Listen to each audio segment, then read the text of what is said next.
महाराष्ट्र में मुख्यमंत्री देवेंद्र फडणवीस के नेतृत्व वाली महायुति सरकार का एक साल पूरा हो गया है। महायुति सरकार में शामिल बीजेपी, शिवसेना और एनसीपी ने नवंबर 2024 में हुए विधानसभा चुनाव में 235 सीटों पर जीत दर्ज करवाई थी, जिसके बाद देवेंद्र फडणवीस ने 5 दिसंबर को मुख्यमंत्री पद की एक बार फिर से शपथ ली थी। हालांकि फडणवीस सरकार का पहला साल उतार चढ़ाव, विवादों और आंतरिक कलह से भरा हुआ है। हाई प्रोफाइल हत्याओं से लेकर गठबंधन के भीतर बार बार तनाव और मराठा आंदोलन तक ने महायुति सरकार का सिरदर्द बढ़ाया। हालांकि इस एक साल की अवधि में विकास की भी खूब बयार बही। नए एयरपोर्ट से लेकर मेट्रो और हाईवे की सौगात भी महाराष्ट्र के लोगों को मिली। और आज इसी मौके पर हम आपको बताएंगे कि कैसा रहा फडणवीस 3.0 के एक साल का रिपोर्ट कार्ड। नमस्कार, आप देख रहे हैं लोकमत हिंदी। मेरा नाम है सोनू कनौजिया। सबसे पहले बात करेंगे महायुति में कोल्ड वॉर की। पूरे साल भाजपा और शिंदे सेना के बीच आंतरिक तनाव हमें देखने मिला। मुख्यमंत्री पद वापस न मिलने से एकनाथ शिंदे की कथित नाराजगी और फिर मंत्रालय के आवंटन को लेकर खींचतान शुरुआत में ही शुरू हो गई थी। नवंबर में शिंदे सेना के मंत्रियों द्वारा कैबिनेट बैठकों का बहिष्कार करना तनाव को चरम पर लेकर आया। उन्होंने भाजपा पर आगामी निकाय चुनाव से पहले शिवसेना नेताओं को तोड़ने का आरोप लगाया।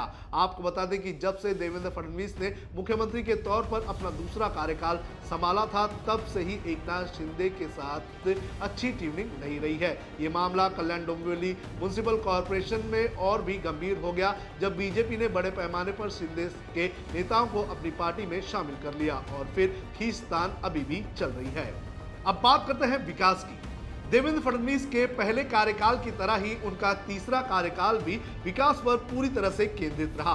फडणवीस 3.0 में हमने मुंबई और आसपास के इलाकों के लिए कई सारे नए प्रोजेक्ट खुलते हुए देखे। मुंबई की एक्वा मेट्रो लाइन, जिसके खुलने का इंतजार काफी लंबे समय से किया जा रहा था, उसका काम भी पूरा देवेंद्र फडणवीस की सरकार में ही किया गया। अब मुंबई के गोरेगांव से कब परेड तक जाने के लिए मुंबई के लोगों को बड़ी राहत मिल चुकी है। इसके अलावा देवेंद्र फडणवीस के इस कार्यकाल में मुंबई को नया एयरपोर्ट भी मिला। कुछ दिनों पहले कई सालों से लंबित नवी मुंबई इंटरनेशनल एयरपोर्ट का भी अनावरण किया गया। 25 दिसंबर से इस एयरपोर्ट को पूरी तरह से शुरू कर दिया जाएगा। साथ ही मुंबई को नागपुर से जोड़ने वाले समृद्धि महामार्ग का भी काम फडणवीस सरकार में ही पूरा हुआ, जिसके बाद अब मुंबई से नागपुर पहुंचना भी काफी आसान हो चुका है। 2 दिन पहले ही देवेंद्र फडणवीस ने साउथ मुंबई की ट्रैफिक को कम करने वाले अर्बन टनल प्रोजेक्ट की भी शुरुआत कर दी है। ये देश का पहला शहरी टनल होगा जो पूरी तरह से शहर के नीचे से गुजरेगा। फडणवीस की इस सरकार में वाधवान पोर्ट का भी निर्माण किया जा रहा है। इस पोर्ट के बन जाने से एक्सपोर्ट को काफी बढ़ावा मिलेगा। इस प्रोजेक्ट की कीमत 76,000 करोड़ रुपए है। आपको बता दें कि 2024-25 में फडणवीस सरकार में महाराष्ट्र में 1,64,875 करोड़ रुपए एफडीआई के तौर पर आए हैं, जो पूरे देश का 40% है। इसके अलावा फडणवीस की सरकार में 3 लाख किसानों को सोलर पावर कनेक्शन से भी जोड़ा गया है, जिससे बिजली की आपूर्ति भी पूरी हुई है। अब बात करते हैं विवादों की। पद संभालने के कुछ ही दिन बाद फडणवीस सरकार को पहली बड़ी चुनौती का सामना करना पड़ा। 9 दिसंबर 2024 को बीड जिले में सरपंच संतोष देशमुख की अपहरण और हत्या कर दी गई, जिसका वीडियो वायरल हुआ और इस घटना ने जातिगत रंग ले लिया। जांच में मंत्री धनंजय मुंडे के सहयोगी वाल्मीकि कराड़ का नाम सामने आने लगा और इसके दबाव के चलते धनंजय मुंडे ने 4 मार्च को इस्तीफा दे दिया। जनवरी में संरक्षक मंत्री का विवाद गहरा गया। नासिक और रायगढ़ में नियुक्ति को लेकर भाजपा और शिंदे सेना के मंत्रियों में खींचतान। मुख्यमंत्री को नियुक्ति को उस वक्त स्थगित भी करना पड़ा। फरवरी में पूर्व कृषि मंत्री मानिकराव कोकाटे का विभाग बदल दिया गया, क्योंकि विधानसभा सत्र में उनके ऑनलाइन गेम खेलते हुए एक वीडियो भी वायरल हो गया था और ये किसी तरह से ताश का गेम था। मार्च में नागपुर समेत कई जिलों में सांप्रदायिक झड़पें भड़क उठी। नागपुर में पथराव, वाहन जलाने और आगजनी की घटनाएं हुई, जिसके बाद कर्फ्यू लगाना पड़ा। पुलिस ने 65 से अधिक दंगाइयों को इसमें गिरफ्तार भी किया था। मई में शिक्षकों के भर्ती से जुड़ा सालार्थ घोटाला सामने आया। इसमें हजारों टीचर्स की फर्जी नियुक्ति का पर्दाफाश हुआ। मराठवाड़ा, विदर्भ और उत्तर महाराष्ट्र में करोड़ों रुपए की हेराफेरी सामने आई। इस मामले की जांच के लिए एसआईटी बनाई गई। जून में 3 भाषा नीति फडणवीस सरकार के लिए मुसीबत बन गई। तब राज ठाकरे और उद्धव ठाकरे ने हिंदी लादने का आरोप लगाकर इस फैसले का कड़ा विरोध किया, जिसके बाद प्राथमिक स्कूलों में 3 भाषा नीति का फैसला वापस ले लिया गया। उद्धव ठाकरे और राज ठाकरे ने वर्षों बाद एक मंच साझा किया। भारी दबाव के बाद सरकार को न केवल अपना फैसला वापस लेना पड़ा, बल्कि इस मुद्दे पर कमेटी भी बनानी पड़ी। जुलाई में सत्तारूढ़ दल के विधायकों का दुर्व्यवहार भी फडणवीस सरकार का सरदर्द बन गया। पहले भाजपा विधायक गोपीचंद पडलकर और एनसीपी शरद पवार के विधायक जितेंद्र आव्हाड के समर्थकों के बीच विधान भवन में मारपीट हुई। इसके बाद एकनाथ शिंदे की शिवसेना के विधायक संजय गायकवाड़ ने खराब खाने को लेकर आकाशवाणी की कैंटीन में स्टाफ को बुरी तरह से पीट दिया था। इतना ही नहीं, उनकी कैबिनेट में मंत्री योगेश कदम के परिवार से जुड़े डांस बार विवाद ने भी सरकार को कटघरे में खड़ा कर दिया था। अगस्त में मराठा आंदोलन के चलते महायुति सरकार की किरकिरी हुई। मनोज जरांगे पाटिल के नेतृत्व में मुंबई में मराठा आरक्षण आंदोलन हुआ, जिसने 5 दिन तक शहर की रफ्तार पर रोक लगा दी। इसके लिए बॉम्बे हाईकोर्ट ने मराठा प्रदर्शनकारियों को फटकार भी लगाई थी। नवंबर में पुणे जमीन सौदा सुर्खियों में रहा, जिसने सरकार की छवि को नुकसान पहुंचा। पुणे में 40 एकड़ महारवतन भूमि का अजीत पवार के बेटे पार्थ पवार से जुड़े फर्म को कथित रूप से बाजार मूल्य से कम में बेचा गया, जिस पर बड़ा राजनीतिक बवाल भी हुआ। हालांकि इस सौदे को रद्द कर दिया गया और फर्म से जुड़ा पार्थ पवार के पार्टनर को पुलिस ने गिरफ्तार कर लिया। अब इस 1 साल के कार्यकाल में कौन से 2 वादे अब तक पूरे नहीं हुए, ये भी आपको बता देते हैं।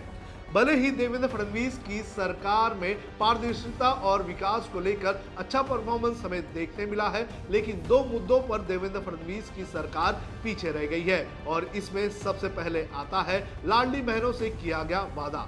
आपको बता दें कि 2024 के लोकसभा चुनाव में बीजेपी और उनकी सहयोगी शिवसेना को बड़े पैमाने पर झटका लगा था, जिसके बाद विधानसभा चुनाव के पहले एकनाथ शिंदे की सरकार ने मुख्यमंत्री माझी लाड़की बहन योजना की शुरुआत की थी। इस योजना के तहत महिलाओं को हर महीने उनके अकाउंट में 1500 रुपए देने जाने का प्रावधान किया गया था और विधानसभा चुनाव के प्रचार के दौरान सत्ताधारी महायुति ने इसे 1500 से 2100 करने का वादा किया गया था। लेकिन चुनाव के प्रचार के दौरान महायुति के कैंडिडेट ने यह कहा था कि इसे 1500 से बढ़ाकर 2100 कर दिया जाएगा, लेकिन अब तक 2100 नहीं किया गया है, बल्कि कई महिलाओं का नाम भी कट किया जा रहा है।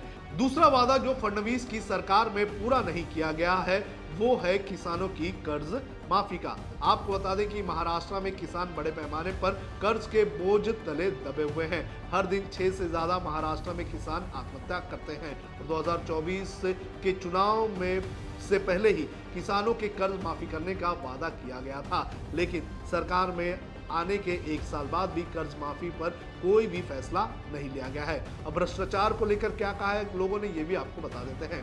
महाराष्ट्र में महायुति सरकार के सत्ता में 1 साल पूरा होने पर एक समूह ने एक सर्वेक्षण किया है, जिसमें भ्रष्टाचार, कानून व्यवस्था और बुनियादी ढांचे जैसे क्षेत्र का आकलन किया गया है। इसमें मुख्यमंत्री देवेंद्र फडणवीस के नेतृत्व वाली सरकार को लगभग सभी प्रमुख क्षेत्रों में जनता से मिश्रित और सकारात्मक प्रतिक्रिया मिली है।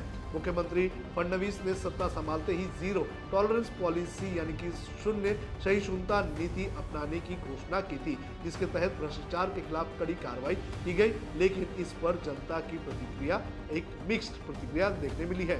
सर्वेक्षण के अनुसार भ्रष्टाचार मामले में केवल 13% लोगों ने दोषियों पर हो रही कार्रवाई पर संतोष व्यक्त किया है, तो वहीं 40.3% लोगों का मानना है कि भ्रष्टाचार करने वालों पर अधिक कठोर कार्रवाई की जानी चाहिए। इसी तरह बड़ी संख्या में 36.8% लोगों को लगता है कि भ्रष्टाचार करने वालों को पर्याप्त कार्रवाई नहीं हुई है। इनमें लगभग 10% ऐसे हैं जिन लोगों ने कोई भी राय व्यक्त नहीं की है। कानून और व्यवस्था के मोर्चे पर महायुति सरकार को सफलता मिली है। मुख्यमंत्री फडणवीस ने गृह मंत्रालय का प्रभार खुद संभाला था और पुलिस बल में महत्वपूर्ण बदलाव के आदेश दिए थे। सर्वेक्षण के निष्कर्षों में पता चला है कि 67.6% लोगों का मानना है कि कानून व्यवस्था की स्थिति में सुधार हुआ है। 16.1% लोगों को स्थिति में काफी सुधार महसूस हुआ है, जबकि 50.5% लोगों ने स्थिति में थोड़ा सुधार महसूस किया है। वहीं 33% लोगों का मानना है कि जो स्थिति है कानून व्यवस्था वो बिगड़ चुकी है। तो इस तरह से 1 साल रहा है देवेंद्र फडणवीस के इस कार्यकाल का। देखना जरूरी है कि अब आगे किस तरह से उनका कार्यकाल पूरा होता है।